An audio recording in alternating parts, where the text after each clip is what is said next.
वालेकुम दोस्तों, सर्दियों का सीज़न स्टार्ट हो चुका है और हमारा जनूबी पंजाब का इलाका है और इस मौसम के लिहाज से आज हम डहलिया की पनीरी लगाएंगे, जो कि हमने नवंबर के महीने में सीडलिंग की थी और आज बिल्कुल तैयार हो चुकी है। ये है हमारा डहलिया का, ये बहुत बड़ा फूल होता है और नवंबर के महीने में हमने इसकी सीडलिंग की थी। घर का सीड है, बाज़ार से लाए हुए सीड से 100 गुना ज़्यादा बेहतर है। तो आज हम इसको यहाँ से निकालेंगे और इस क्यारी में लगाएंगे। इसके अंदर सभी रंगों के फूल हैं और बहुत ही ज़बरदस्त किस्म के ये फूल हैं। तो आज हम यहाँ से निकाल कर यहाँ लगाएंगे।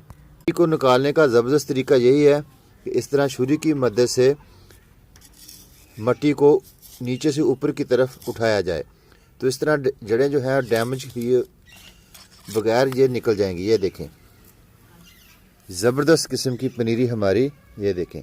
इसी तरह हम प्लांट को निकाल कर, इस तरह जो प्लांट है ना बेहतरीन से, उसे निकाल कर लगा देंगे।